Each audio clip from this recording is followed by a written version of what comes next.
Hello, this is John from caveofprogramming.com. In this tutorial, we're going to look at narrowing down our select and delete statements.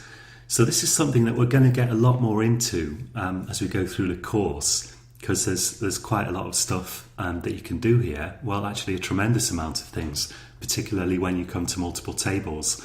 But we're going to start really simply here.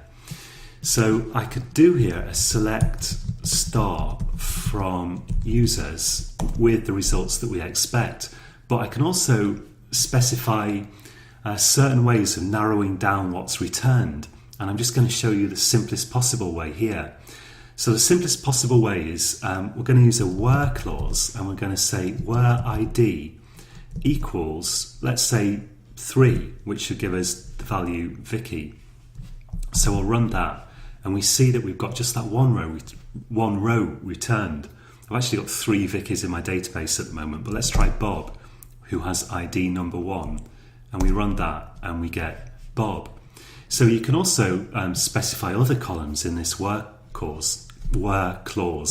So you could say where name equals, and in single quotes here, let's put Bob, and we get the same column again. Let's try it on Vicky, because we've got 3 of those. And if I run that, then we get all the columns where name equals Vicky. Now you can also specify what columns are returned instead of this star. That's just a comma separated list. So I could type here ID and just get the ID back, or I could just get the name back if I want, or I could get whatever list of columns I want in whatever order I want. Let's say I name and then ID, and that gives me name and ID. And of course, you could have it the other way around as well. So however many columns you've got, you can specify a list here instead of the asterisk to get just the columns you like, and you can narrow it down by saying where and then a column name equals something or other. So we're going to get a lot more into this.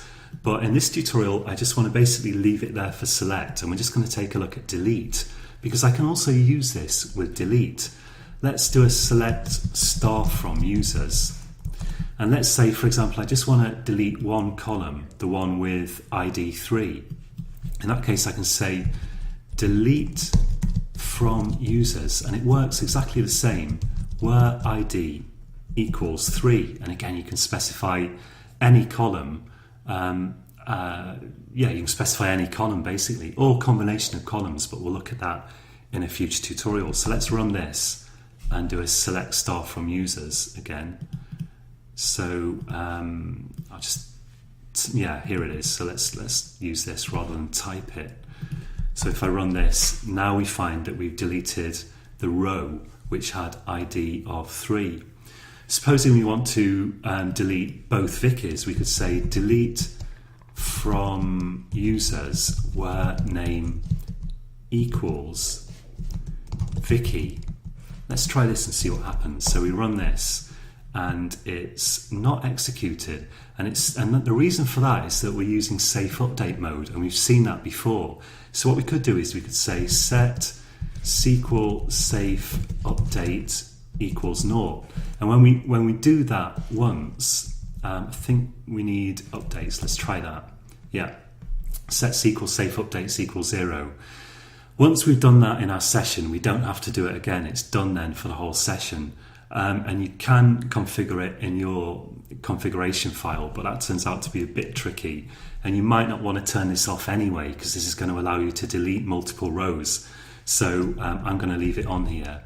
So let's just remind ourselves what we've got in users. In other words, I'm just going to turn it off for this session and for future sessions when I actually do want to delete multiple rows or update multiple rows in some way. So that's what we've got in our table at the moment, and I want to delete both of these Vicky columns. So let's try that. Sorry, Vicky rows. Both of the rows where the name is Vicky. So delete from users where name equals Vicky. Now we can do it and it executes fine. And if we do a select now, we should just see that only Bob is left, and there we go. Okay, so that's it for this tutorial. And as always, I'm going to be giving you some more complicated exercises later on as we go through this course. But for the moment, I would recommend just trying this out.